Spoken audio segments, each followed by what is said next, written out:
بسم الله الرحمن الرحيم. نحمده ونصلي على رسوله الكريم. اما بعد، اسلام او ديمقراسي.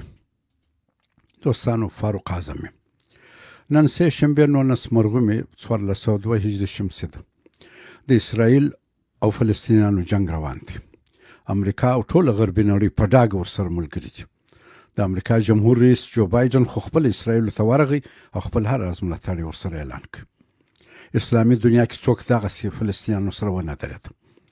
حتی ایران چې پخوا یې ویل اسرائیل باید د نړۍ د نقشې له مخې لرې سي، پر خپل رزمي فوج به یې د سپاه قدس نوم ایښوی او ویل به یې اسلحې د دې دپاره جوړوو چې اسرائیل په وولو او محوه یې کړو.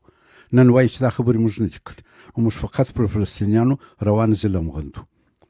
د غرب دغه غرور او د مسلمانانو دغه بېچارګي زموږ یو شمېر ځوانانو ته یو مهم سوال پیدا کړی دی، او هغه دا چې غرب زورور دی، په ټکنالوژي کې پرمخ تللی دی او دا ځکه چې ښه حکومتونه لري. ډیموکراسي د هغوی د پرمختګ سبب ده. په تېره یوه میاشت کې 8 کسو زما څخه د اسلام او ډیموکراسۍ سوال کړی دی.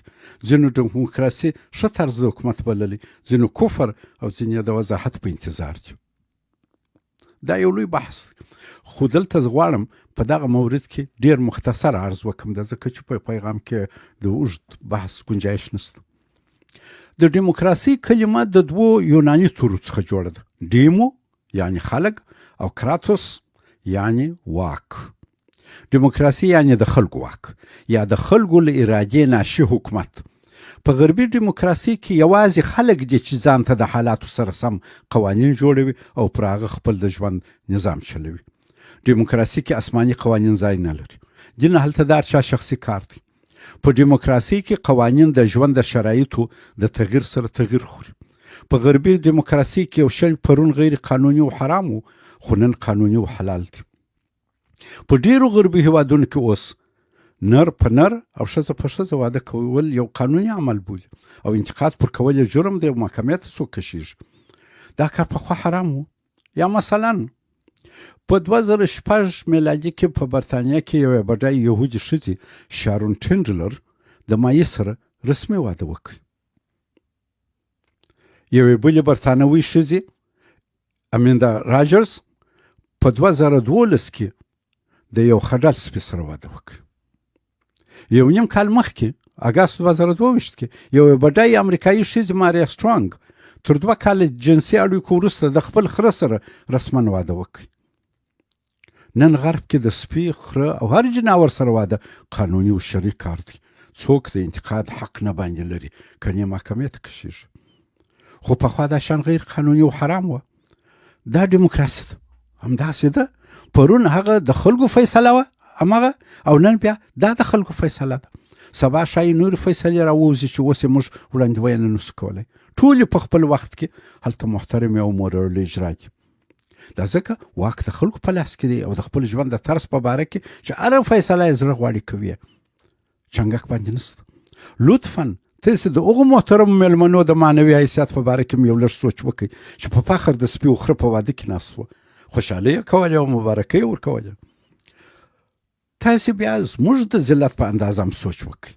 20 کاله همدغه د سپو او خرو تر سینو لاندې کسانو حکومت را باندې کاوه، او اوس هم د دوی له ویرې هیڅ یو اسلامي هیواد امارت په رسمیت نه پېژني او د فلسطین مرسته نشي کولی. ایا موږ کې به الله جل وشانه یو څه عقل پیدا کړي چې ووایو دا ولې داسې یو، او موږ باید څه وکړو چې دغه د احتیاج او ذلت شیطاني دایره ماته کړو. دوستانو، د ډیموکراسي او اسلام اختلافي مهمه مسله هغه حاکمیت دی. په ډیموکراسي کې حاکمیت اعلی د خلکو مال دی او حلال او حرام د زمان او شرایطو په تغییر سره تغییر مومي. خو اسلام کې داسې نه ده. اسلام کې حلال او حرام ښکاره او معلوم دي. مسلمانان هیڅ ځای او هیڅ وخت د هغو په حرمت کې تغییر نشي راوستلی. په قطعي نه ثابت شیانو ته مسلمانه ټولنه تغییر نشي ورکولی، ولو ټول ولس په یوه خوله مسي. هیڅوک حرام حلال او حلال حرامولی نشي. هیڅوک په اسلام کې نه ملا، نه ولس، نه ولسمشر، هیڅوک شراب، د خوږ غوښه، قمار او داسې نور قطعي حرام شیان حلال او روا کولی نشي. همداسې قطعي حلال شیان څوک نشي حرامولی. په اسلام کې قطعي احکام حلال و حرام د زمان و مکان تابع نه دي. هر وخت او هر ځای همدغه حکم دی، حلال حلال دی او حرام حرام دی. په دې ډول د اسلام او دیموکراسي توپیر د حاکمیت پر موضوع دی. حکم د چا سره دی؟ په غربي دیموکراسي کې حکم حاکمیت اعلی یوازې د ولس سره دی او بس.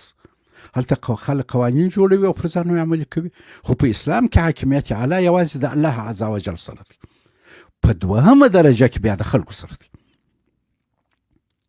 د اسلام له نظره که په یو موضوع کې د الله عز وجل لخوا قطعي حکم وي، موضوع فیصله ده، په هغه حکم کېږي. خلکو ته واک نشته چې هغه کې تغییر راولي. خو که قطعي نص او حکم نه وي، حتی قیاس هم نه وي، بلکې موضوع اختلافي او اجتهادي وي، بیا نو په همغه مشخصه موضوع کې اجماع د امت د حکم مصدر دی. په دې ډول دیموکراسي د خلکو حکومت دی، دین پکښې ځای نه لري. خو اسلامي حکومت د دین د اصولو په چوکاټ کې د خلکو د خوښې حکومت دی. دلته اسلام او دیموکراسي د دوو انساني ټولنو د تنظیم کوونکو مفکورو په توګه د حکم په مورد کې بنیادي اختلاف لري، خو دواړه ځینې مشترکات هم لري، لکه د خلکو د خوښې حکومت درلوده. عدالت بله موضوع ده. د اسلام او دیموکراسي بل اختلاف او همغږي په عدالت او د عدالت په تامین کې ده. اسلام د عدل دین دی. سیاسي او اقتصادي سکتورونه هم همدغه اصل ته خدمت کوي. ان الله یأمر بالعدل. د الله عز وجل لخوا د رسولانو کتاب او میزان راسول فلسفه همداسته چې په ټولنه کې عدالت تامین سي. لقد ارسلنا رسولنا بالبينات وانزلنا معهم الكتاب والميزان ليقوم الناس بالقسط. صدق الله العظيم. غربي دیموکراسي هم په ټولنه کې عدالت غواړي، خو د اسلام سره توپیر دا دی چې د غربي دنیا د اقتصادي نظام چې سرمایه‌داري ده بنیاد پر بې عدالتۍ ولاړ دی، چې سیاسي نظام چې څنګه یې هلته اکثریت خلک غواړي ودې ته نه پرېږدي. دیموکراسي په ټولنه کې سیاسي عدالت غواړي، خو په اقتصادي مسیر کې پر بې عدالتۍ بیا باور دی. په دیموکراسي کې رفاه عامه مطرح ده چې سرمایه‌داري نظام ورسره دلچسپي نه لري. په دیموکراسي کې ټول خلک مساوي حیثیت او حقوق لري او په ټولنه کې د دوی د اکثریت فیصله معتبره او مروي الاجرا ده. خو سرمایه‌داري نظام چې په غرب کې حکومتونه په لاس کې دي، له کارګرو کارفرما جوړ دي. دلته ټول خلک مساوي حیثیت او اختیار نه لري. اصلي فیصله د سرمایه‌دار په لاس کې ده. سرمایه‌دار او کارګرانو ته د دوی د کار وخت او د حق زامیه حتی تعینوي. دا سرمایه‌دار دی چې د عدالت خلاف کارګر ته د هغه تر حق کمه مزدوري ورکوي. د کار د اندازې او د هغه په مقابل کې د مزد تفاوت یا ارزش اضافي سرمایه‌دار ځان ته اخلي. سرمایه‌دار د کارګر له موټو ډېرې ګټي خو لږ مزدوري ورکوي. په حقیقت کې سرمایه‌دار د غریبو کارګرانو له کورو څخه خپل کور ته د پیسو د انتقال پایپلونه کش کړي دي. دغه سبب دی چې د کارګر په ژوند کې ډېر تغیر نه راځي، خو د سرمایه‌دار سرمایه ورځ په ورځ ډېرېږي. د ځکه سرمایه‌دار د کارګر له مزدورۍ تروشوي. څرنګه چې په غرب کې اقتصاد پر سیاست حکومت کوي، نو ځکه اوس دیموکراسي د سرمایه‌داري نظام په خدمت کې ده او له هغه اعتباره لوېدلې ده، کوم چې خلک یې په تمه وو. په اسلام کې دا موضوع تقریبا سرچپه ده. دلته په فلسفي لحاظ اقتصاد د سیاسي او ټولنیز ثبات وسیله ده. زکات د امنیت لپاره دی. دوستانو، د غرب په سرمایه‌داري نظام کې آزاد بازار مطرح دی. دا یو میکانیزم دی چې نن ورځ عملاً هلته د حکومتو لخوا د قانوني مقرراتو له لارې تنظیمیږي. څرنګه چې هلته حکومتونه د سرمایه‌دار په لاس کې دي، مقررات هم دوی جوړوي. نو غربي ټولنه او سیاسي نظام چې دیموکراسي ده، تر ډېره حده د سرمایه‌داري تر سیوري لاندې حرکت کوي. سرمایه‌داري نظام د ټولنې اقتصاد ته د عدالت په بیه وده ورکوي. په دې ډول غربي ټولنه د عدالت په نوم د بې عدالتۍ پر اوږو روانه ده. د آزاد بازار اقتصاد د اقتصادي منابع په پیدا کولو، د هغو په توجیه او تنظیم او وده کې مؤثر دی بدون شک، خو د ټولنې د وسیع اکثریت د روحي هوسایي، کورني آرام ژوند، د چاپېریال ساتنې، ټولنیز مساوات او د غریب د ژوند د زار حالت سره دلچسپي بیا نه لري. کله چې یو حکومت ونه توانېږي چې د اکثریت خلکو ورپېښ مشکلاتو ته د حل لار پیدا کړي، دیموکراسي خپل مشروعیت له لاسه ورکوي. دلته د خلکو اعتماد او باور پر حکومت کمیږي او هرې خواته د سیاسي فرار لار ګوري. سرمایه‌داري نظام دا وخت خپل بقا لپاره پر نورو هیوادونو حمله کوي چې هم د ولس توجه له خپلو مشکلاتو اخواته واړوي، د هغوی اني نارضایتي لرې کړي او هم د هغو هیوادو سرمایه او منابع دلته راوړي او ځان په قوي کړي. د غرب برخلاف په اسلام کې دا کوشش کیږي سرمایه دار ظالم او محتکر نسی. کی لا یکون دولت بین اغنیاء منکم. په اسلام کې د اقتصاد تمویلي سکتور باید د ټولنې د افرادو ضرورتونه داسې رافع کړي چې د نظام پر سیاسي چوکاټ د خلکو اعتماد ډېر شي. دوستانو، دیموکراسي وایي چې د ټولنې هر فرد به په هغو ټولو تصامیمو کې په مساوي حیثیت او توان برخه لري کوم چې د پر ژوند اثر لري. خو سرمایه‌داري نظام د شخصي منفعت پر بنیاد د یو شمېر خاصو اشخاصو لخوا د ټولنې د فرصتونو استغلال او تصاحب دی. یا په بل عبارت سرمایه‌داري د سرمایه‌دار حکومت دی چې پر یو شمېر انساني ارزښتونه یې کوي. زه سرمایه‌داري یو داسې نظام ګڼم چې په هغه کې د ټولنې اقتصاد او سیاست یعنې دیموکراسي د شخصي تشبث د منفعت په حکم مدیریت کیږي. دیموکراسي په ټولنه کې مادي عدالت غواړي، خو د سرمایه‌داري ګټه بیا په مادي بې عدالتۍ کې ده. په غرب کې دیموکراسي او سرمایه‌داري دواړه یو ځای پر دغسې یو ناملایمه لار سره روان دي. په داسې حال کې چې اسلام کې اقتصاد او سیاست دواړه په همغږۍ سره روان دي. بل تفاوت دا دی چې غرب کې خلک د ټولو ناخوالو سره د خپل ژوند د سمون تلاش کوي، خو برعکس مسلمانان د خپل زرین تاریخ په زانګو کې د غرب د شیدو په تمه بیده پراته دي.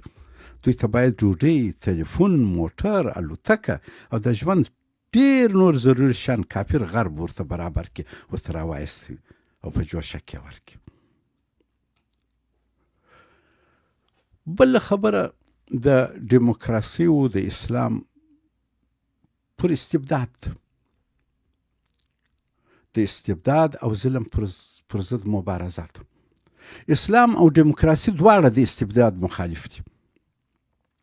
دیموکراسي نه پرېږدي چې حکومت اصولاً د مستبدو او خودرای خلکو لاس کې ولویږي، بلکې کوشش کوي چې حکومت د ولس سره د قرارداد مطابق وچلېږي.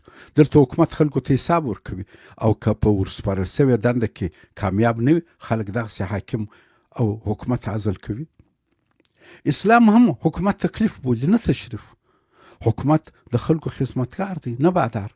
خو په دغه مورد کې اسلام تر دیموکراسي څو قدمه مخته اخلي.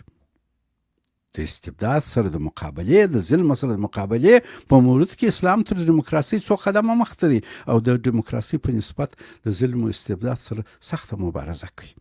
فرق یې دغه دی. قرآن کریم د دریو ظالمو، مستبدو او شیطاني قوتونو چې په اکثریت سره متحد هم دي یو د بل سره، د غندنه کوي. اول هغه کسان غندي چې د الله په نوم پر خلکو ظلم کوي، لکه فرعون او نمرود چې د خالق ذوالجلال په نوم پر خلکو په زور حکومت کاوه او خپل دغه ظلم په خلکو د دین په حیث منلی و. فقال انا ربکم الاعلی. یعنی دلته فرعون یوازې ظالم نه و، بلکې ظلم ته یو دینی توجیه او سیاسي چوکاټ ورکړی و. دوم، هغه کسان هم په اسلام کې ظالمان دي، هغه پوه کسان هم ظالمان دي چې د ظالمو حاکمانو څنګ ته یې ځای نیولی دی او د ظالمو حاکمانو ظلمونو ته توجیهاتو دلایل پیدا کړي، لکه د فرعون وزیر حامان چې د فرعون ظلمونه یې توجیه کول او د خلکو لپاره د قناعت دلایل پیدا کول. دریم، اسلام هغه سرمایه‌داران هم ظالمان بولي چې د ظالم حکومت سره په همکارۍ د ولس د وینو په زبېښلو خپله سرمایه ډېروي، لکه قارون.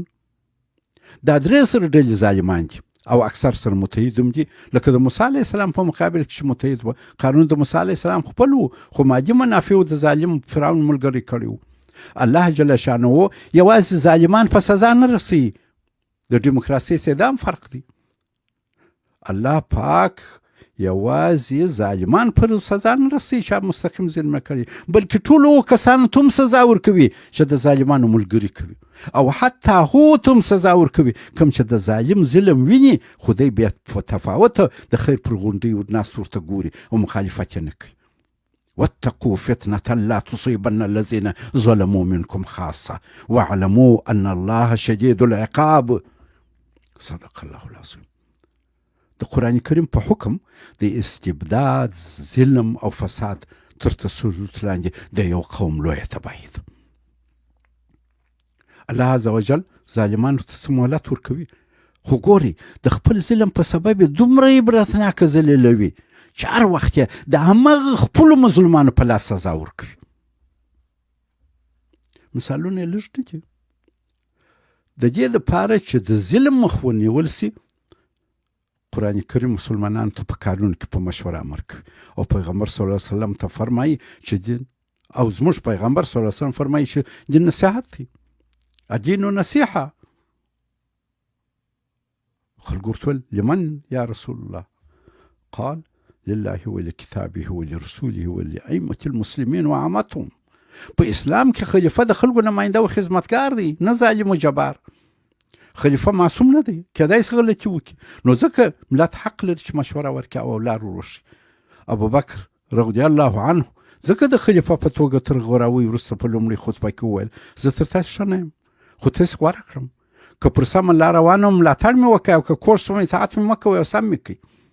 حضرت عمر صاحب هم د خلیفه په توګه تر غوراوي وروسته په لومړۍ خطبه کې خلکو ته هم دا خبره وکړه، که هر څوک په ما کې غلطي وویني هغه باید ما سم کړي.